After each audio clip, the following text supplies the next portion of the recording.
ప్రియమైన దేవుని కుమారులారా కుమార్తెలారా మీ అందరికీ యేసుక్రీస్తు ప్రభువారి నామంలో వందనాలు చెల్లిస్తున్నాము. తండ్రైన దేవునికి స్తుతులు స్తోత్రాలు చెల్లిస్తున్నాం. ఈరోజు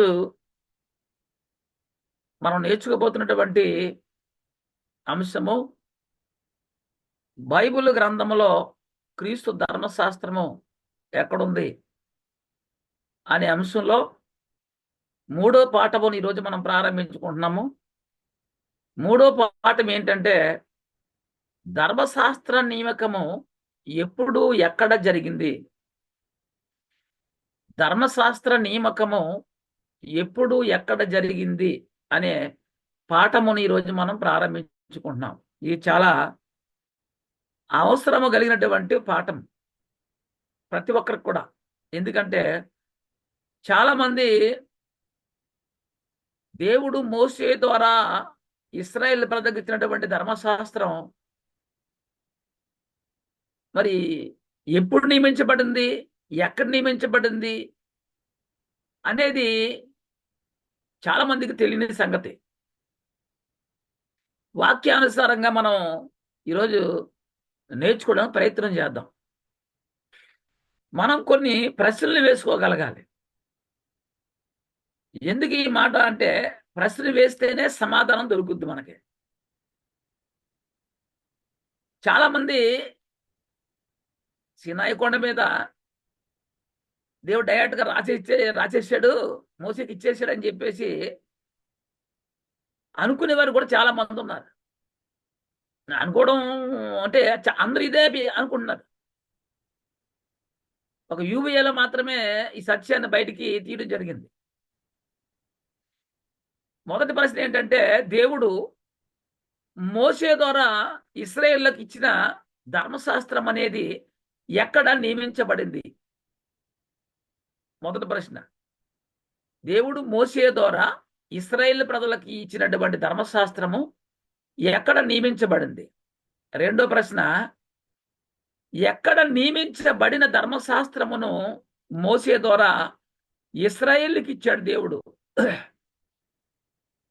మూడో ప్రశ్న, దేవుడు అప్పటికప్పుడే ఆలోచించుకుని రాసిచ్చిన ధర్మశాస్త్రాన్ని మోసే ద్వారా ఇశ్రాయేలు ప్రజలకు ఇచ్చాడా? మూడో ప్రశ్న, దేవుడు అప్పటికప్పుడు ఆలోచించుకొని రాసి ఇచ్చినటువంటి ధర్మశాస్త్రాన్ని మోసే ద్వారా ఇశ్రాయేలు ప్రజలకు దేవుడు ఇచ్చాడా?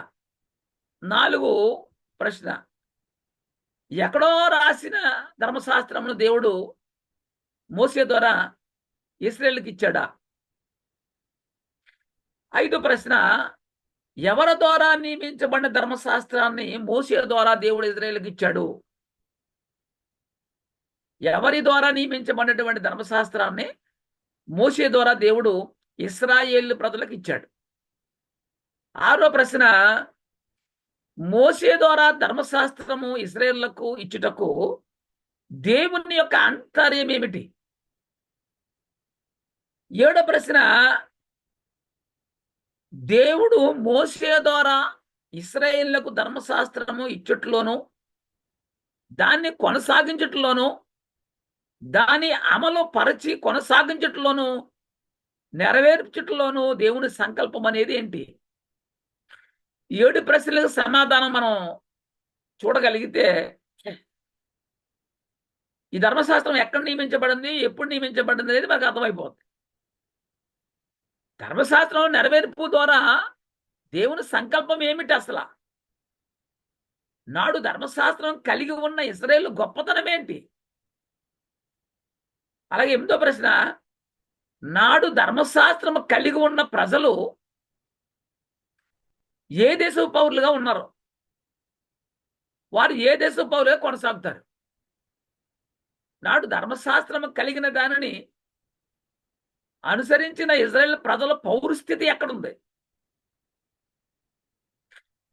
10వ ప్రశ్న, ధర్మశాస్త్రము కలిగిన దానిని అనుసరించుతున్న ఇశ్రాయేలు ఎవరు ప్రభుత్వంలో చేర్చబడ్డారు? ధర్మశాస్త్రం కలిగి ఉన్నటువంటి వారు ఆ ధర్మశాస్త్రాన్ని అనుసరిస్తున్నారు అనుకోండి, వాళ్ళు ఎవరి ప్రభుత్వంలో చేర్చబడతారు? ఇలా మనము కొన్ని ప్రశ్నలు మనం వేసుకోగలగాలి. ఇప్పుడు 11వ ప్రశ్న, ధర్మశాస్త్రం అనుసరించు ఇశ్రాయేలీలు ఎవరు ప్రభుత్వంలో సార్వభౌమాధికారం కలిగి ఉన్నారు? ఇవన్నీ కూడా చాలా స్పష్టంగా మనం బైబిల్ గ్రంథముల నుండి నేర్చుకోవాల్సిన అవసరం మనకు ఉంది. ఈ లోకంలో అనేక దేశాలు, రాజ్యాలు ఉన్నాయి. అయితే వారు అనుసరించడానికి ఏ దేశ ప్రజలు ఆ దేశంలో నివసిస్తున్నారో ఆ దేశంలో వారు నివసించేటువంటి ప్రజల కొరకు ఆ రాజ్యములలో కొన్ని చట్టాలు ఉంటాయి. వారికి ఆ దేశ ప్రజలు అనుసరించడానికి కొన్ని చట్టాలు ఉంటాయి. ఏమండి? ఎందుకంటే మన భారతదేశానికి రాజ్యాంగం ఉంది. ఇండియన్స్ ఎవరైనా సరే కానీ ఖచ్చితంగా రాజ్యాంగానికి లోబడే జీవించాలి. ఇలా మనం గమనించాలి. అయితే ఏ దేశ ప్రజలు అనుసరించడానికి ఆ దేశంలోనే ఆ రాజ్యాంగంలో చట్టాన్ని సిద్ధపరచబడతాయి. ఆ దేశంలో ఉన్నటువంటి వారే ఆ చట్టాన్ని వారు సిద్ధపరుస్తారు. అయితే అమెరికా దేశంలో రాజ్యాంగాన్ని సిద్ధపరుచుకున్నటువంటి ఆ రాజ్యానికి వారు ఏర్పాటు చేసుకున్న చట్టాన్ని ఇండియా దేశ ప్రజలు అనుసరించరు. మన దేశాన్ని మనకు ప్రత్యేకంగా ఉంటుంది, వారి దేశానికి వారికి ఉంటుంది. ఏ దేశ ప్రజలు ఆ దేశపు చట్టాన్ని అనుసరిస్తారు. ఏ దేశం అయితే చట్టాన్ని స్థిరపరిచిందో ఆ చట్టాన్ని అనుసరించిన ప్రజలు ఏ దేశ పౌరులు అవుతారు? ఆ దేశ పౌరులు అవుతారు. ఎందుకంటే ఆ దేశంలో ఉన్నటువంటి రాజ్యవాసులు ఆ చట్టానికి లోబడి బతుకుతున్నారు కాబట్టి ఆ రాజ్య పౌరులుగానే ఉంటారు. మన దేశంలో నివసిస్తున్న ప్రజలు అనుసరించడానికి చట్టాలు కూడా ఎక్కడ చేయబడతాయి? మన ఇండియన్స్ అంటే భారతదేశంలో చట్టాలు ఎక్కడ చేయబడతాయి అంటే రాజ్యసభ, శాసనసభ, లోక్సభ, విధానసభ కొన్ని సభలలో పెద్దల చేత అవి తీర్మానం చేస్తారు. అలా చేసే చట్టాలపైన రాష్ట్రపతి గారి యొక్క ఆమోద ముద్రతో వీటిని ప్రజలు అనుసరించి తీరాలి అని పెడతారు. అయితే ఖచ్చితంగా అనుసరించాలి వాళ్ళు. వీటిని అనుసరించే వారికి ఏ దేశ పౌరులు అంటారు అంటే ఏ దేశ ప్రజలైతే ఆ దేశ చట్టాన్ని అనుసరిస్తున్నారో ఆ దేశ పౌరులే అంటారు. ఇశ్రాయేలీలు అనుసరించడానికి ఇచ్చిన ధర్మశాస్త్రము ఎక్కడా సిద్ధపరచబడింది? అది అనుసరించే ప్రజలు ఏ దేశ పౌరులుగా ఉన్నారు? ఉదాహరణకి మనము మన దేశంలో ఉన్న చట్టాన్ని అనుసరిస్తున్నాం అనుకోండి, మన దేశ పౌరులుగా ఉంటాం. అమెరికన్స్ ఆ దేశ చట్టానికి అనుసరిస్తారు కాబట్టి వారు ఆ దేశ పౌరులుగా ఉంటారు. అలాగే ఇశ్రాయేలుకు దేవుడు ధర్మశాస్త్రం ఇచ్చాడు. అది ఎక్కడ సిద్ధపరచబడింది? ఎప్పుడు నియమించబడింది? ఇది మనం ఈరోజు తెలుసుకోబోతున్నాం. అయితే మరి సీనాయి పర్వతం వద్ద దేవుడు మోసేకి ఇచ్చిన ధర్మశాస్త్రము చాలా జాగ్రత్తగా గమనించాలి.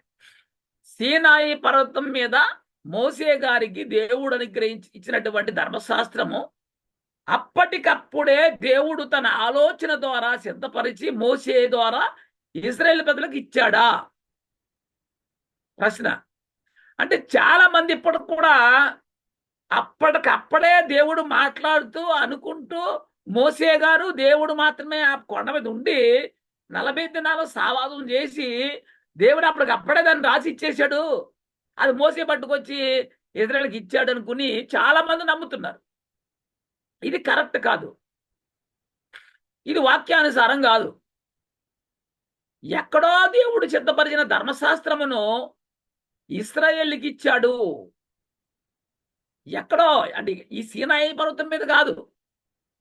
దేవుడు ఎక్కడో సిద్ధపరిచిన ధర్మశాస్త్రాన్ని మోసే ద్వారా ఇశ్రాయేలుకి ఇచ్చాడా అంటే ఖచ్చితంగా 100% అదే జరిగింది, ఇచ్చాడు. ఎక్కడో సిద్ధపరిచిన ధర్మశాస్త్రాన్ని తీసుకొచ్చి సీనాయి పర్వతం మీద మోసేకి ఇచ్చాడు ఇశ్రాయేలుకి ఇమ్మని. అది అయితే ఇశ్రాయేలీలు అనుసరించే ధర్మశాస్త్రము ఎక్కడ సిద్ధపరచబడింది? ఇది మనకు కావాలి. ఇది మనం తెలుసుకుంటే వారు ఈ ధర్మశాస్త్రము ఎక్కడ నియమించబడింది, సిద్ధపరచబడింది అనేది మనం తెలుసుకోగలిగితే, ఇశ్రాయేలీయులు దాన్ని అనుసరిస్తే వారు ఏ దేశ పౌరులు ఉంటారో, ఏ దేశ పౌరులుగా ఉంటారో మనకు అర్థమైపోద్ది.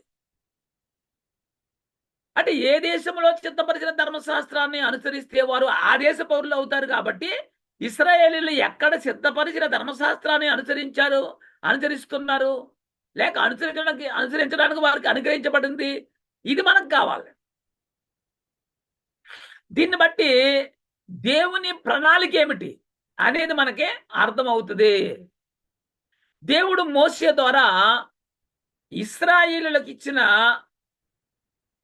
మరి ధర్మశాస్త్రము అప్పటికప్పుడు సిద్ధపరిచి మోసేకి దేవుడు ఇచ్చాడా అంటే ఇవ్వలేదు, అలా ఇచ్చింది కాదు అని మనం గమనించాలి. మరి ఎక్కడో దేవుడు ముందుగా సిద్ధపరిచిన ధర్మశాస్త్రం ఇచ్చాడు అనే విషయాన్ని మనం నమ్మదగిన మాట అది. అసలు దేవుడు ఇశ్రాయేలుకు ధర్మశాస్త్రం ఎందుకు ఇచ్చాడు? ధర్మశాస్త్రం ఇవ్వడంలో పురుషుడైన అబ్రహాం గారికి దేవుడు వాగ్దానం చేశాడు. వాగ్దానము చేయబడిన తర్వాత ధర్మశాస్త్రం ఎందుకు ఇవ్వబడింది? అబ్రహాం గారికి దేవుడు వాగ్దానం చేశాడు కదా. మరి వాగ్దానం చేసిన తర్వాత మరలా ఎందుకు ధర్మశాస్త్రం ఇవ్వబడింది? గలతీలకు రాసిన పత్రిక 3వ అధ్యాయం 19వ వచనం. గలతీ పత్రిక 3వ అధ్యాయం 19వ వచనం. అలాగైతే ధర్మశాస్త్రం ఎందుకు? ఎవనికి ఆ వాగ్దానము చేయబడనో ఆ సంతానం వచ్చే వరకు అది అతిక్రమములను బట్టి దానికి తరువాత ఇయ్యబడను. అంటే ఇశ్రాయేల్ ప్రజలు అతిక్రమం పొందకుండా ఉండాలని వారికి ధర్మశాస్త్రం దేవుడిచ్చాడు.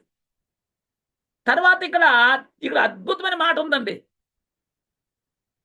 అది అతిక్రమమును బట్టి దానికి తర్వాత ఇవ్వబడిన చెబుతూ, దీని తర్వాత వాగ్దానము చేయబడిన తర్వాత ఇవ్వబడింది. అది మధ్యవర్తి చేత దేవదూతల ద్వారా నియమించబడును. వచ్చేసింది ఇక్కడ. ఎవరి ద్వారా నియమించబడిన ధర్మశాస్త్రం? సినాయి పర్వతం మీద దేవుడు చెప్పేస్తే మోసే రాసేయలేదు, లేక దేవుడు అప్పటికప్పుడు అనుకుని రాసి మోసేకి ఇచ్చేయలేదు. అక్కడ దేవదూతలు మధ్యవర్తి అంట. మధ్యవర్తి ఎవరు? మధ్యవర్తి అనే ఒక ఆయన ఉన్నాడు. ఇది చాలా మందికి తెలియదు. మధ్యవర్తి చేత దేవదూతల ద్వారా నియమించబడింది. ఇశ్రాయేలుకు దేవుడు మోసే ద్వారా ఇచ్చిన ధర్మశాస్త్రము మధ్యవర్తి చేత దేవదూతల ద్వారా నియమించబడింది. వాగ్దాన సంతానం వచ్చేలోపు ఇశ్రాయేలీల్లో అతిక్రమము జరగకుండా ఉండడానికి ధర్మశాస్త్రం వారికి ఇవ్వబడింది. అందుకే వ్యభిచరించవద్దు, దొంగతనం చేయవద్దు, అబద్ధమాడ ఇవన్నీ ఎందుకు ఇచ్చాడంటే అతిక్రమం జరగకుండా ఉండాలని జాగ్రత్త పడతారని ఇచ్చాడు. వాగ్దాన సంతానం వచ్చేలోపు ఎవరు వాగ్దాన సంతానము? యేసుక్రీస్తు రావాలి కదా. ఆలోచన చేయండి. వీటిని అర్థం చేసుకుంటే మనకు దేవుని యొక్క అనాది సంకల్పం మనకు అర్థమవుతుంది. కానీ అలా అర్థం చేసుకునే పరిస్థితి ఇప్పుడు ప్రస్తుతం లేదు. ఈ జాగ్రత్తగా మనం అర్థం చేసుకోవాలి. దేవుడు అబ్రహాం గారికి వాగ్దానం చేశాడంటే దేవుని సంకల్పంలో ఒక భాగం అది, నెరవేర్పులో ఒక భాగం అది.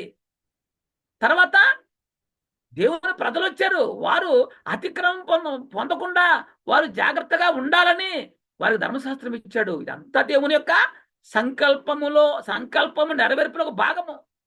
అసలు పరలోకములో దేవుని ప్రభుత్వం అనేది ఒకటి ఉంది అని, అయితే దాన్ని దేవుడు విస్తరించాలని అనుకున్నాడు అనే విషయాన్ని మనం తెలుసుకోవాలి. పరలోకంలో దేవునికి ప్రభుత్వం ఉందంట. ఈ భూమి మీద ఇంచుమించు 200 దేశాలు ఉన్నాయి. 200 దేశాల్లో 200 ప్రభుత్వాలు ఉన్నాయి. కానీ పరలోకంలో దేవునికి ఒక ప్రభుత్వం ఉంది. ఏమండి? ఇది ప్రతి ఒక్కరు తెలుసుకోవాలి. ఆ ప్రభుత్వాన్ని దేవుడు విస్తరించాలనుకున్నాడు. అదే దేవుడి సంకల్పం. ఆ సంకల్పం నెరవేర్పులో భాగమే ఇవన్నీ కూడా. దేవుడు తన అధికారాన్ని విస్తరించాలనుకున్నాడు, తలించాడు. దేవుడు లోకాన్ని కలగజేశాడు. అందులో తన స్వరూపంలో నరుణ్ణి కలగజేశాడు. లోకాన్ని కలిగించడం, అలాగనే నరుణ్ణి కలిగించడం, ఇవన్నీ కూడా దేవుని సంకల్పం నెరవేర్పులో భాగము. దేవుడు తన అధికారాన్ని విస్తరించాలని ఫలించాడు. అసలు దేవుడు పరలోకంలో ఉన్న ప్రభుత్వాన్ని విస్తరింపజేశాడు. ఎక్కడ విస్తరింపజేశాడు? ఇది మనం గమనించాలి. దేవుడు తన రాజ్యాన్ని, తన ప్రభుత్వాన్ని ఎక్కడ విస్తరింపజేశాడంటే భూమి మీద, భూలోకంలో. ఆయన విస్తరణలో భాగమే ఈ లోకం కలిగించాడండి. నువ్వు ఇల్లు కట్టాలని సంకల్పించావు, మంచి ఇల్లు కట్టుకోవాలి, ఒక 20 ఎకరాలు ఇల్లు కట్టుకోవాలనుకున్నావండి. ఎవరు కట్టనంత, ఇండియాలో లేనంత పెద్ద బిల్డింగ్ కట్టాలనుకున్నావు. ఒక సంకల్పం ఉంది నీకు. అది కట్టాలంటే ముందు నీకు ఏం కావాలి? స్థలం కావాలి, కొనుక్కోవాళ్ళు. కానీ దేవుడు లోకాన్ని కలిగించాడు.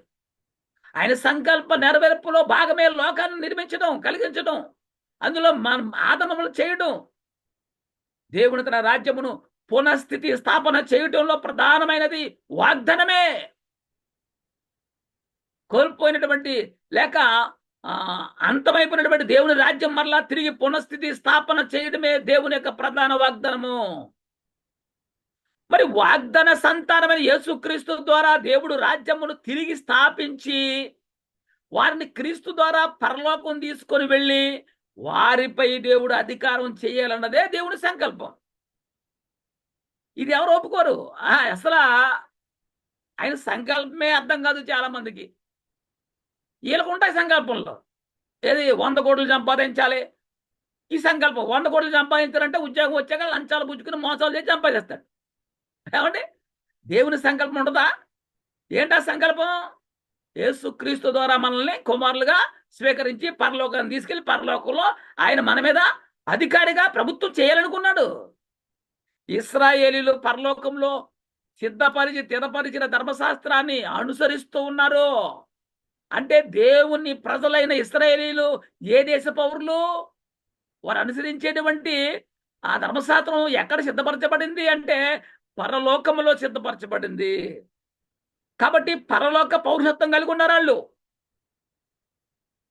చాలా జాగ్రత్తగా అర్థం చేసుకోవాలి మనం. దేవుని యొక్క ఆయన అంతరాయం ఏమిటి అంటే, ఆయన ఎందుకు ధర్మశాస్త్రం ఇచ్చాడంటే ఇది అనుసరిస్తే మీరు పరలోక పౌరుషత్వాన్ని కలిగి ఉంటారు. ఇశ్రాయేలుకు దేవుడు మోసే ద్వారా ఇచ్చిన ధర్మశాస్త్రము ఎక్కడ సిద్ధపరచబడింది అంటే పరలోకములో సిద్ధపరచబడింది. సీనాయి పర్వతం మీద కాదు, ఎక్కడ? పరలోకంలో సిద్ధపరచబడింది. ఇది గమనించాలి మనం.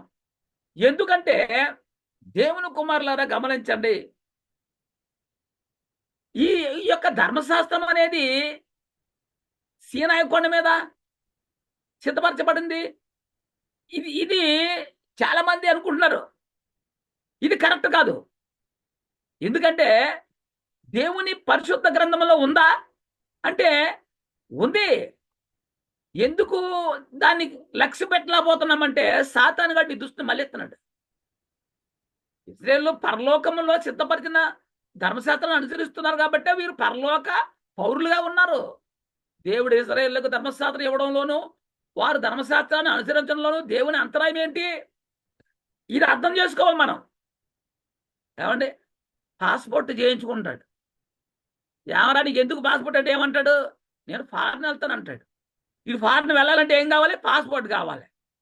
ఇది మనం పరలోకం వెళ్ళాలంటే పరలోకములో ఉన్నటువంటి దేవుని ధర్మశాస్త్రం మనం అనుసరించి తీరాలి.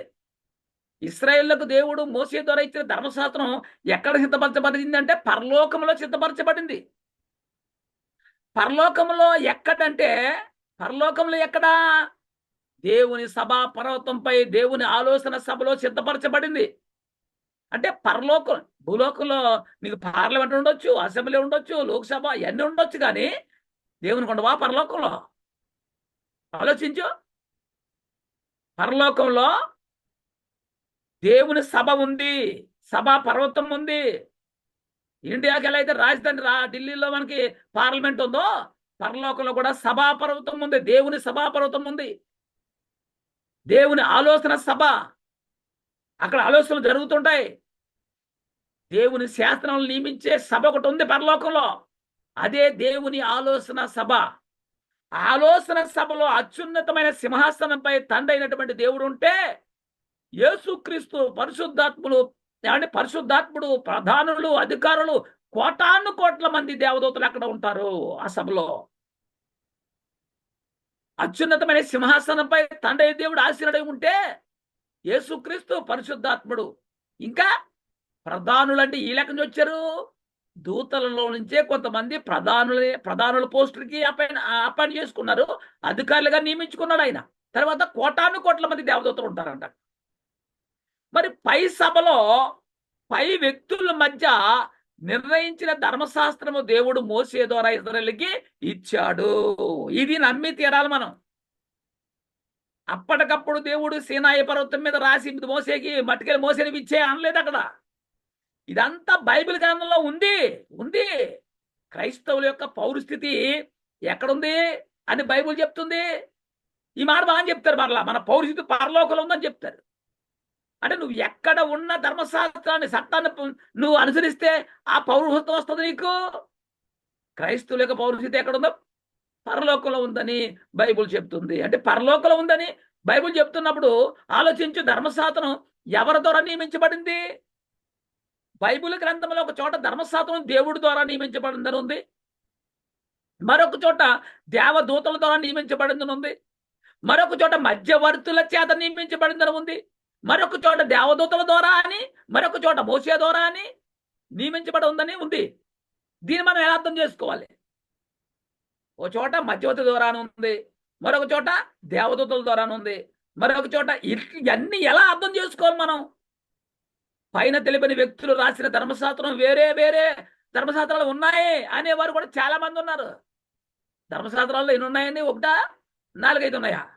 ఒకే ఒక్కటి ఉంది. మధ్యవర్తి రాసిన ధర్మశాస్త్రం వేరు, దేవదూతలు రాసిన ధర్మశాస్త్రం వేరు, దేవుడు రాసిన ధర్మశాస్త్రం వేరు అనుకుంటున్నారా? లేదు కదా. ధర్మశాస్త్రం ఎవరి ద్వారా నియమించబడింది? దేవుడు అయిన యెహోవా ద్వారా నియమించబడింది ధర్మశాస్త్రం అని బైబిల్ చెప్తుంది.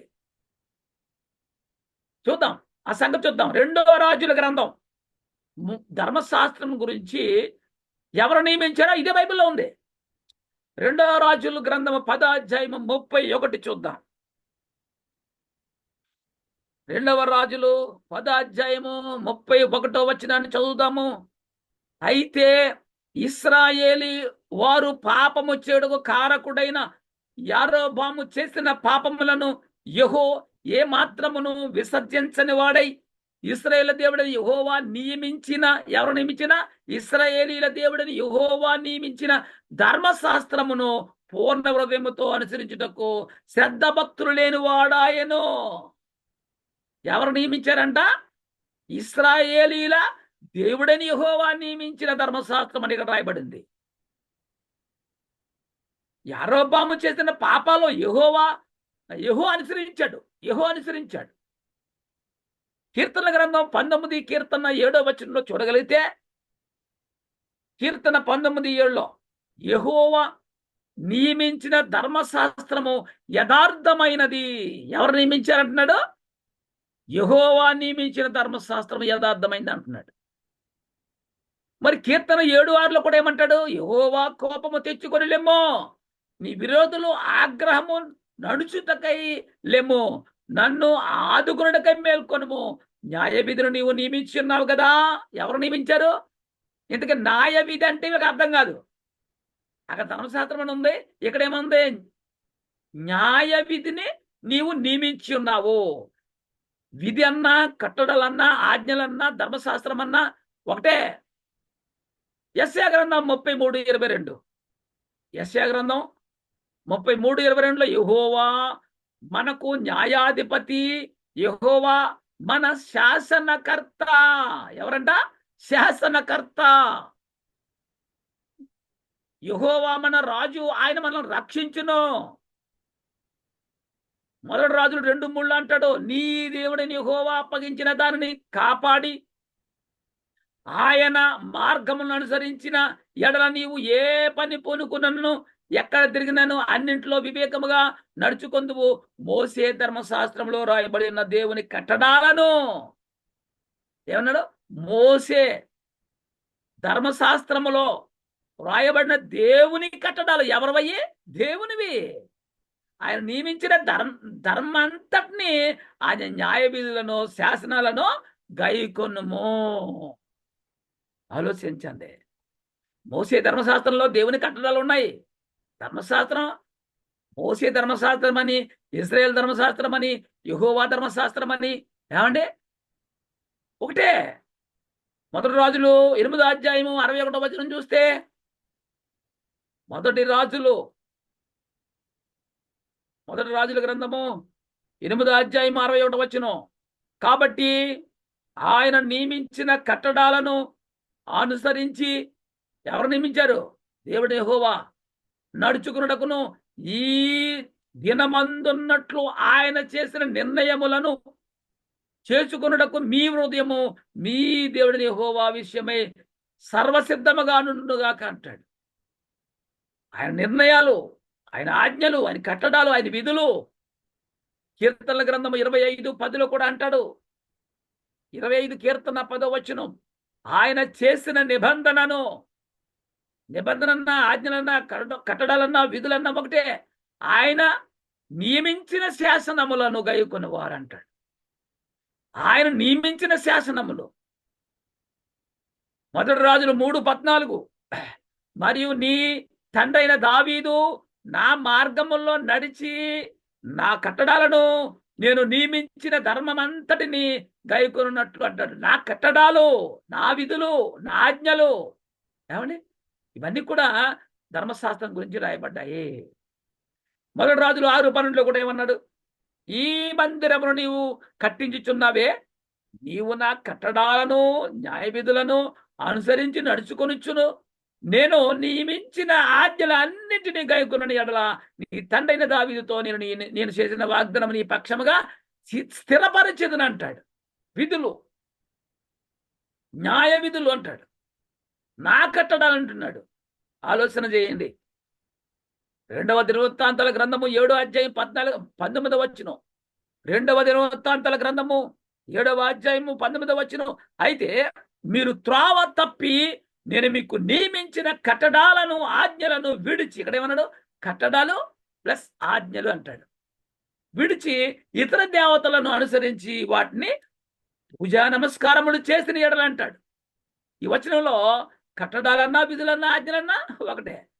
ఇర్మియా గ్రంథం 9:13. ఇర్మియా గ్రంథం 9:13. బైబిల్ గ్రంథంలో దేవుడు మోసే ద్వారా ఇశ్రాయేలు ప్రజలకు ఇచ్చినటువంటి ధర్మశాస్త్రం ఎవరి ద్వారా నియమించబడింది, ఎక్కడ నియమించబడింది అనేది మనం నేర్చుకున్నాం. పరలోకంలో నియమించబడింది, మధ్యవర్తి చేత దేవదూతల ద్వారా నియమించబడింది అన్నాడు. ఇక్కడ ఈ రెఫరెన్స్లో ఏముంది? యెహోవా నియమించాడని ఉంది. చూద్దాం. ఇర్మియా 9:13. అందుకు యెహోవా ఎలాగ సెలవిస్తున్నాడు? వారు నా మాట వినకయు దానిని అనుసరింపకయు నేను వారికి నియమించిన నా ధర్మశాస్త్రమును విసర్జించి అంటాడు. అంటే ఇజ్రాయేలుకి దేవుడు నేను వారికి నియమించిన నా ధర్మశాస్త్రం అన్న. నా ధర్మశాస్త్రం ఎవరిదే? దేవుని ధర్మశాస్త్రం. ఎవరు నియమించారు? దేవుడు నియమించారు ఉంది. 26 అధ్యాయంలో 5వ వచనం. మీరు నా మాటలు విని నేను మీకు నియమించిన ధర్మశాస్త్రమును అనుసరించి కొనుడనియు నేను పెందలకడ లేచి పంపుచున్న నా సేవకులకు ప్రవక్తల మాటలను అంగీకరించిననియు నేను మీకు ఆజ్ఞ ఇయ్యగా మీరు వినకపోయారు కాబట్టి రాజ్యాలు కోల్పోయారు వాళ్ళు. మీరు నా మాటలు విని నేను మీకు నియమించిన ధర్మశాస్త్రం అంట. దేవుడు నియమించాలని చెప్తున్నాడు. 44 ఎన్ని మాటలు ఎవరితో? ప్రవక్తల ద్వారా రాజులతో మాట్లాడుతున్నారు. ఎవరితో?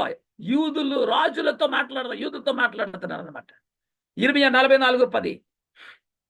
నేటి వరకు వారు దీన మనసు ధరింపకున్నారు, భయము నొందకున్నారు. నేను మీకును మీ పితరులకును నియమించిన ధర్మశాస్త్రమునైనను కట్టడాలనైనను అనుసరింపకయే ఉన్నారు అంటాడు. మీకును మీ పితరులకును నియమించిన ధర్మశాస్త్రం. చూడండి, దేవుడు నేనే నియమించాలని చెప్తున్నాడు. యెహెజ్కేలు గ్రంథము 20 అధ్యాయము 15 వచనం. యెహెజ్కేలు గ్రంథము 20 అధ్యాయం 15 వచనం. మరియు తమకిష్టమైన విగ్రహములను అనుసరింపవలనని కోరి వారు నా విధులను తృణీకరించిన కట్టడాలను, ఇక్కడ విధులు కట్టడాలు అనుసరింపక నేను నియమించిన విశ్రాంతి దినములను అపవిత్రపరిచినట్లుగా మనం చూస్తున్నాం. అందుకే రాజ్యాలు కోల్పోయి వాళ్ళు శత్రువులకి వాళ్ళు దాసులుగా మారిపోవడం జరిగింది. ఆలోచన చేయండి. 44:24 అంటాడు, జనులు వ్యాజ్యమాడినప్పుడు నా విధులను బట్టి, అంటే విధులన్నా కట్టడాలన్నా ఆజ్ఞలన్నా ఒకటే, వారికి తీర్పు తీర్చుటకై వారు తీర్పులుగా నియమించబడుతురు. నేను నియమించిన విధులను బట్టియో కట్టడలను బట్టియో నా నియమక కాలములను జరుపుదురు, నా విశ్రాంతి దినములను ఆచరించుదురు అంటాడు. ఇక్కడ కట్టడాలు విధులు. హోషేయ గ్రంథము 8 అధ్యాయం 12 వచనం. హోషేయ గ్రంథం అంటే ధర్మశాస్త్రం యెహోవా నియమించాడు అనడానికి ఇవన్నీ కూడా ప్రూఫ్స్ అన్నమాట. హోషేయ గ్రంథం 8 అధ్యాయం 12 వచనం. నేను అతని కొరకు నా ధర్మశాస్త్రమును పరిపూర్ణముగా వ్రాయించి నియమించినను, వాటిని అతడు అన్యములుగా ఎంచెను. నేను అతని కొరకు నా ధర్మశాస్త్రమును పరిపూర్ణముగా రాయించి నియమించినని అంటాడు. రాయించి అంటే ఈ రాసే బలివేరుగా ఉన్నారని. పైన రాయబడిన లేఖనాల ప్రకారం ఇశ్రాయేలులకు ఇచ్చిన ధర్మశాస్త్రం యెహోవా నియమించాడని రాయబడి ఉంది బైబిల్లో. ఏమండి? మరి రెండో ప్రశ్న, ధర్మశాస్త్రం ఎవరి ద్వారా నియమించబడింది? పరలోకంలో నియమించబడింది, దేవుడు నియమించాడని నేర్చుకున్నాం కదా. ఇప్పుడు ధర్మశాస్త్రం ఎవరి ద్వారా నియమించబడింది? ఇది మనం గమనిద్దాం. బైబిల్ చెప్పిన సమాధానం మనం నేర్చుకుందాం, పొడి మాటలు కాదు. బైబిల్ చెప్పిన సమాధానం ఏంటంటే మధ్యవర్తి చేత నియమించబడిందని రాయబడింది. గలతీ పత్రిక 3 అధ్యాయము, గలతీ 3:16 మరలా 19 వచనం. గలతీ 3:16 వచనం, అదే అధ్యాయంలో 19 వచనం. అబ్రహామునకును అతని సంతానమునకును వాగ్దానములు చేయబడినాయి. వాగ్దానములు ఎవరికి చేయబడ్డాయి? అబ్రహాముకు అతని సంతానమునకు అన్నాడు. అంటే దేవుని ప్రజలైనటువంటి 12 గోత్రాల వారికి మాత్రమే, యూదులకి, ఇతరులకు మాత్రమే. ఆయన అనేకుల గురించి అన్నట్టు నీ సంతానములకునని చెప్పక ఒకని గురించి అన్నట్టే మరి నీ సంతానమునకునని అన్నాడు. అంటే యేసుక్రీస్తు ఆ వాగ్దాన సంతానం యేసుక్రీస్తు అని చెప్పడానికి ఈ మాట మనకి తెలియపరుస్తున్నాడు. అబ్రహామునకును అతని సంతానమునకును వాగ్దానములు చేయబడింది. యేసుక్రీస్తుని ఈ లోకానికి తండ్రి పంపిస్తాను వాగ్దానం చేశాడు, ప్రవక్తల ద్వారా ప్రకటింపజేశాడు. ఇలా మనం చూస్తే ఆ సంతానం ఎవరంటే యేసుక్రీస్తు అని రాయబడింది. 19వ వచనంలో చూడండి ఏమన్నాడు. అలాగైతే ధర్మశాస్త్రం ఎందుకు ఎవరికి ఆ వాగ్దానము చేయబడినో ఆ సంతానం వచ్చే వరకు, అంటే వాగ్దాన సంతానం ఏమో యేసుక్రీస్తు. ఆ యేసుక్రీస్తు వచ్చే వరకు దేవుని ప్రజలైనటువంటి ఇశ్రాయేలీలు అతిక్రమం బట్టి దాని తర్వాత ఇయ్యబడిందంట వాగ్దానం తర్వాత. అంటే అక్కడ అది మధ్యవర్తి చేత దేవదూతల ద్వారా నియమించబడిందని రాయబడింది. ఏది? ధర్మశాస్త్రం. ఎందుకు ఇవ్వబడిందంటే అతిక్రమము పొందకుండా ఇవ్వబడింది. ఆ ధర్మశాస్త్రం ఎవరి ద్వారా ఇవ్వబడింది? మధ్యవర్తి చేత దేవదూతల ద్వారా నియమించబడింది. ముందేమో దేవుని ద్వారా ఉంది, యెహోవా ద్వారా ఉంది, తండ్రి ద్వారా ఉంది. మధ్యవర్తి ఎవరు అంటే మధ్యవర్తి యేసుక్రీస్తు. యేసుక్రీస్తు ఎలా మధ్యవర్తి అయ్యాడు? యేసుక్రీస్తు ఎలా మధ్యవర్తి అవుతాడు? ఎందరి విషయంలో మధ్యవర్తి? మధ్యవర్తి అంటే దేవునికి ప్రజలకు మధ్యవర్తి. ఇది మనం తెలుసుకోవాలి. మధ్యవర్తి ఎవరు? 1 తిమోతి 2 అధ్యాయము 5వ వచనం. 1 తిమోతి 2వ అధ్యాయము 5వ వచనం. దేవుడు ఒక్కడే, దేవునికి నరుడుకును మధ్యవర్తి ఒక్కడే, ఆయన క్రీస్తు యేసు నరుడంట. ఈ మధ్యవర్తి ఎవరైనా చెప్పేశాడు పరిశుద్ధాత్ముడు పౌలు గారి ద్వారా తిమోతికి రాస్తున్నాడు. ఆ మధ్యవర్తి క్రీస్తు యేసు నరుడంట. హెబ్రీ పత్రిక 8వ అధ్యాయం 6వ వచనంలో కూడా చూద్దాం. అంటే మధ్యవర్తి చేత దేవదూతల ద్వారా నియమించబడిన ధర్మశాస్త్రం అన్నాడు. మధ్యవర్తి ఎవరు అంటే ఇక్కడ వచ్చేసింది మనకి. ఆ మధ్యవర్తి క్రీస్తు యేసను నరుడు. హెబ్రీ పత్రిక 8వ అధ్యాయము 6వ వచనం. ఈయన అయితే ఇప్పుడు మరి ఎక్కువైన వాగ్దానములను బట్టి నియమింపబడిన మరి ఎక్కువైన నిబంధనకు మధ్యవర్తి ఉన్నాడు. చూడండి, దేనికి మధ్యవర్తి ఉన్నాడు? ఈయనైతే ఇప్పుడు మరి ఎక్కువైన వాగ్దానములను బట్టి నియమింపబడిన మరి ఎక్కువైన నిబంధనకు మధ్యవర్తి ఉన్నాడు కనుక మరి శ్రేష్టమైన సేవకత్వం పొంది ఉన్నాడు. ఈయన ఎవరు? యేసుక్రీస్తు గురించి మధ్యవర్తి ఉంది ఇక్కడ. ఆయన కొత్త నిబంధనకు మధ్యవర్తి అయి ఉన్నాడని కూడా బైబిల్ చెప్తుంది. హెబ్రీ పత్రిక 9:15లో అంటాడు, ఈ హేతువు చేత మొదటి నిబంధన కాలములో జరిగిన అపరాధములను బట్టి విమోచనము కలుగుటకై ఆయన మరణము పొందినందున పిలువబడిన వారు నిత్యమైన స్వాస్థ్యమును గూర్చిన వాగ్దానమును పొంది నిమిత్తం ఆయన కొత్త నిబంధనకు మధ్యవర్తి అయి ఉన్నాడు. ఎవరైనా? క్రీస్తు నరుడు. ఇది మనం గమనించాలి. దేవునికి నరులకు మధ్యవర్తి క్రీస్తు. హెబ్రీ పత్రిక 7:25. ఈయన తన ద్వారా దేవుని యొద్దకు వచ్చి వారి పక్షమున విజ్ఞాపనం చేయుటకు నిరంతరము జీవించుతున్నాడు గనుక వారిని సంపూర్ణముగా రక్షించుటకు శక్తిమంతుడై ఉన్నాడు. చూసారా? ఈయన ద్వారా దేవుని యొద్దకు వెళ్ళాలి. మధ్యవర్తి ద్వారానే మనం వెళ్ళాలి. ఆలోచన చేయండి. రోమపత్రిక 8వ అధ్యాయం 34వ వచనం. శిక్ష విధించి వాడెవడు? చనిపోయిన యేసుక్రీస్తే. అంతేకాదు మృతుల్లో లేచిన వాడును దేవుని కుడిపార్శ్వమున ఉన్నవాడును మన కొరకు విజ్ఞాపన కూడా చేయవాడు ఆయనే. మన కోసం విజ్ఞాపన చేస్తున్నాడు. ఈ పాపాలు నేను రక్తంతో కడిగాను రికమెండ్ చేస్తున్నాడు, పరిశుద్ధుడితనని చెప్పేసి మన పక్షాన విజ్ఞాపన చేస్తున్నాడు ఆయన. మొదలు యోహాను 2వ అధ్యాయము 2వ వచనాలు చదువుదాం. యోహాను గారు రాసిన మొదటి పత్రిక 2వ అధ్యాయము 1 నుంచి 2వ వచనం వరకు చదువుకుందాం. నా చిన్న పిల్లరా, మీరు పాపము చేయకున్నట్టుకై ఈ సంగతులు మీకు రాయిచున్నాను. ఏంటి? ఎవడైనాను పాపము చేసిన నీతిమంతుడైన యేసుక్రీస్తు అను ఉత్తరవాది తండ్రి యొద్ద మనకున్నాడు. ఉత్తరవాది, మధ్యవర్తి. ఇది మనం గమనించాలి. ఆయనే మన పాపములకు శాంతికరమై ఉన్నాడు. మన పాపములకు మాత్రమే కాదు, సర్వలోకమునకు శాంతికరమై ఉన్నాడంట. మధ్యవర్తి అందరికీ, లోకవాసులమైన అందరి కొరకు మధ్యవర్తిగా ఉన్నాడు ఆయన. అంతేకాదు ఉత్తరవాది, అడ్వకేటు, వాదించేవాడు. యెషయా గ్రంథం 2వ అధ్యాయము 3-4 వచనాలు చూస్తే, ఆ కాలమున సియోనులో నుండి ధర్మశాస్త్రము యెరూషలేములో నుండి యెహోవాకు బయలువెళ్ళును. జనములు గుంపులు గుంపులుగా వచ్చి యాకోబు దేవుని మందిరమునకు యెహోవా పర్వతమునకు మనం వెళుదుము రండి. ఆయన తన మార్గముల విషయమై మనకు బోధించును. ఆయన అంట తన మార్గములు అంటే ఏంటి? ఆజ్ఞలు, విధులు, కట్టడాలు. మనం ఆయన త్రావలను నడుతము అని చెప్పుకుందరంట. త్రావలన్నా ఆజ్ఞలన్నా ఇవన్నీ ఒకటే. 4, ఆయన మధ్యవర్తి అయి, చూడండి, మధ్యవర్తి అయి అన్యజనులకు న్యాయము తీర్చును, అనేక జనములకు తీర్పు తీర్చును. వారు తమ ఖడ్గములను నాగటి నొక్కులుగాను తమ ఈటలను మచ్చు తునకలుగాను సాగుట్టుదురు. జనముల మీదకి జనము ఖడ్గమెత్తక ఉండును. యుద్ధము చేయక నేర్చుకునుట ఇక మానివేయును. నిజం.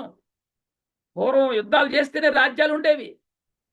ఆ కత్తులు కులుములో కాల్చి నాగటి పొలం దున్నేటువంటి నాగటి నొక్కులుగా మారుస్తారంట. యుద్ధం నేర్పడమే మానేస్తారంట. ఎందుకంటే మనిషి పగ అనేది ఉండదు, ద్వేషం ఉండదు, రోషం ఉండదు. అదే చెప్తుంది బైబిల్. దీన్నే ఈ లోకం ఇముడ్చుకోలేకపోతుంది, సహించుకోలేకపోతుంది. అందుకే ఇక మన క్రైస్తవులు పడిపోతున్నారు. దేవుడు చెబుతున్నాడు, సత్యము, ఓర్పు, సహనం, ప్రేమ, పగవానుకో ప్రేమించు. ఎంత అద్భుతమైన మాట ఉంటుంది. ఈ మధ్యవర్తి ఎంత గొప్పవాడు అంటే, ఈ చెప్పమే కూడా చెంప చేపించమన్నారు కదా. ఆయన మధ్యవర్తి అన్యజనులకు న్యాయం తీర్చునంట. అనేక జనములకు తీర్పు తీర్చిన వారు తమ ఖడ్గములను నాగటి నొక్కులుగా తమ ఈటలను మచ్చు తునకలుగాను సాగొట్టుదంట. ఇంకా ఎందుకు మనం యుద్ధం చేయాల్సిన అవసరం లేదని చెప్పి మారిపోయారు వీళ్ళు. ఎంత అద్భుతమైన మాట అండి. యెషయా 59:16. మనం మారేమా? మారుతున్నాం మనం. యెషయా 59:16. సంరక్షకుడు లేకపోవుట ఆయన చూసెను. సంరక్షకుడు రక్షించేవాడు మధ్యవర్తి లేకుండా చూసి ఆశ్చర్యపడను. కాబట్టి ఆయన బాహు ఆయనకు సహాయము చేసెను. ఆయన నీతియే ఆయనకు ఆధారమైన యేసుక్రీస్తుని గురించి ఒంటరిగా లోకముతో పాపముతో పోరాడి గెలిచాడు. ఆయన మరణమును జయించాడు. ధర్మశాస్త్రము దేవదూతల ద్వారా నియమించబడింది. దీని లేఖనాలు ఉన్నాయి. బైబిల్లో ఎక్కడ కూడా తప్పు అనేది ఉండదు. మరి అలా ఎందుకు రాయబడింది? ఒక చోట యెహోవా అని రాయబడింది, ఒక చోట మధ్యవర్తి అని రాయబడింది, ఒక చోట ఏమో దేవదూతల ద్వారా రాయబడింది. అంటే రాయబడి ఉంది. ఎందుకు రాయబడి ఉంది అలా అనేది మనం ఆలోచిద్దాం. ధర్మశాస్త్రము మధ్యవర్తి చేతను దేవదూతల ద్వారాను నియమించబడిందని ఉంది కదా. గలతీ పత్రిక 3:19-20 కూడా. అలాగైతే ధర్మశాస్త్రం ఎందుకు ఇవ్వబడను? ఎందుకు? ఎవరికి ఆ వాగ్దానము చేయబడినో ఆ సంతానం వచ్చే వరకు అది అతిక్రమమును బట్టి దాన్ని తరువాత ఇవ్వబడిను. అది మధ్యవర్తి చేత దేవదూతల ద్వారా నియమించబడి అన్నాడు ఇక్కడ. మరి మధ్యవర్తి ఎవరికి మధ్యవర్తి కాడు? ఈయన ఎవరికి మధ్యవర్తి? మధ్యవర్తి ఒకడే ఉన్నాడు. ఆయన క్రీస్తు యేసన్నాడు. దేవునికి మనకి మధ్యవర్తి దేవుడు ఒకడే, మధ్యవర్తి ఒకడే. అపోస్తుల కార్యాలు 7:53 చూస్తే, అపోస్తుల కార్యాలు 7:53 దేవదూతల ద్వారా నియమించబడిన ధర్మశాస్త్రమును ఇక్కడ ఏమని రాయబడింది? పరిశుద్ధాత్మ చెప్తున్నాడు, దేవదూతల ద్వారా నియమించబడిన ధర్మశాస్త్రమును మీరు పొందితిరి గాని దానిని గాయకొనలేదని చెప్పాను. చూసారా? మరి స్టెఫెన్ గారు చెప్తున్న మాటలు ఇవి. పరిశుద్ధాత్మ శక్తిని పొందుకున్నవాడే దేవుని ప్రజలను ఇజ్రాయేలుతో మాట్లాడుతున్నారు. అయ్యా మీకు ధర్మశాస్త్రం ఇవ్వబడింది, అది మనుషులు రాసింది కాదు, పరలోకంలో దేవదూతల ద్వారా నియమించబడింది అది అని చెప్తున్నాడు. దాన్ని మీరు గైకొనలేదని చెప్పాడు. ఈ మాట స్టెఫెన్ గారు చెప్తున్నట్టుగా మనం గమనించాలి. హెబ్రీ పత్రిక 2వ అధ్యాయము మొదటి 2 వచనాలు. హెబ్రీ పత్రిక 2వ అధ్యాయము మొదటి 2 వచనాలు. కావున మనము వినిన సంగతులను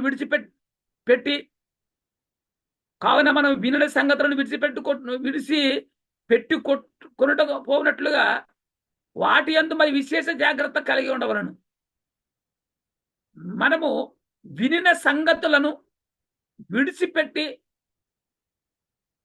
పోనట్లుగా వాటి యందు మరి విశేష జాగ్రత్త కలిగి ఉండవలను. ఇశ్రాయేలుకి ధర్మశాస్త్రం ఉంది, ఇచ్చాడు దేవుడు. దాన్ని అనుసరించారా, అతిక్రమించారా అంటే వాళ్ళు అనుసరించలేదు, అతిక్రమించారు. 2వ వచనం, ఎందుకనగా దేవదూతల ద్వారా పలకబడిన వాక్యము అన్నాడు.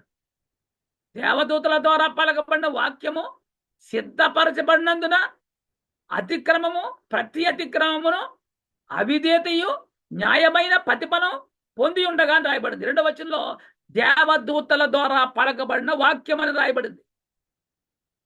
అపోస్తుల కార్యాలు 7:38 కూడా సీనాయి పర్వతం మీద తనతో మాట్లాడిన దేవదూతతోనూ మన పితరులతోనూ, అంటే సీనాయి పర్వతం మీద మోసేతో మాట్లాడింది ఎవరంటే యెహోవా మాట్లాడని చెప్తారు.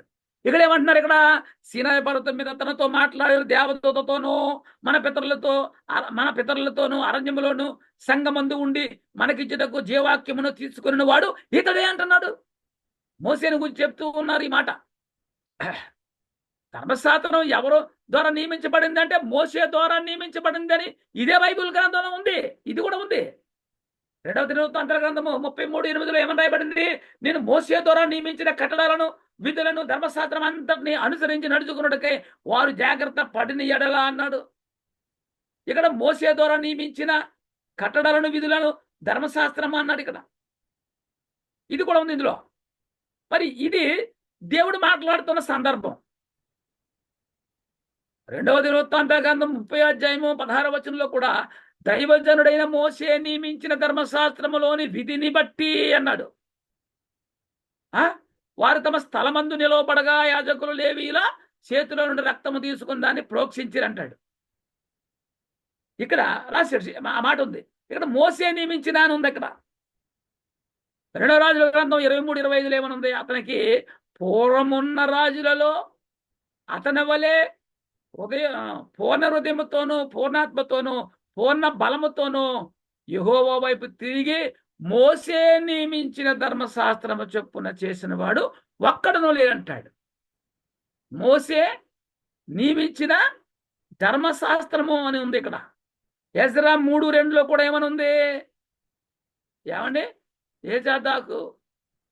యోజాదాకు కుమారుడైన యోషువయును యాజకులైన అతని సంబంధులను సయస్తీలయేలు కుమారుడైన జెరుబ్బయలును అతని బంధువులను లేచి దైవజనుడైన మోసే నియమించిన ధర్మశాస్త్రమునందు రాయబడిన ప్రకారముగా దహన బలులను అర్పించదగ్గ ఇశ్రాయేలు దేవుని బలిపీఠమును కట్టినుంది. ఇక్కడ కూడా ఉంది మోసే నియమించిన ధర్మశాస్త్రం అని. నెహెమియా గ్రంథంలో కూడా ఉంది. నెహెమియా 10:27-28. అయితే జనులలో మరి మిగిలిన వారు అనగా దేవుని ధర్మశాస్త్రమునకు విధేయులగునట్లు దేశపు జనులలో ఉండకుండా తమ్మును తాము వేరుపరచుకున్న యాజకులు, లేవీయులు, ద్వారపాలకులు, గాయకులు, నెతీనేయులు అందరూ దేవుని దాస్తుడైన మోసే ద్వారా నియమించబడిన దేవుని ధర్మశాస్త్రం. మోసే ద్వారా నియమించబడిన దేవుని ధర్మశాస్త్రం అంట. ఏమన్నాడు? మోసే నియమించిన ధర్మశాస్త్రము. మరి ఇది ఎవరి ధర్మశాస్త్రం అని రాయబడి ఉంది? దేవుని ధర్మశాస్త్రం అని ఉంది ఇక్కడ. మోసే ద్వారా నియమించబడిన దేవుని ధర్మశాస్త్రం. ఇది ఈ లాంగ్వేజ్ మనం అర్థం చేసుకోవడంలో మనం చాలా గొప్పగా ఆలోచించవలసిన అవసరం ఉంది. కాబట్టి దేవుని కుమారులారా, మరి ఈ వాక్యాన్ని వింటున్న ప్రతి ఒక్క వ్యక్తి హృదయంలో కూడా వాక్యము నాటబడి నీరు గట్టి దేవుడు పల్లింపులోకి తెచ్చునుగాక. మిగిలిన బాగానే వచ్చే వారం పూర్తి చేసుకుందాము. దేవుడి వాక్యాన్ని దీవించునుగాక. అందరికీ వందనాలు.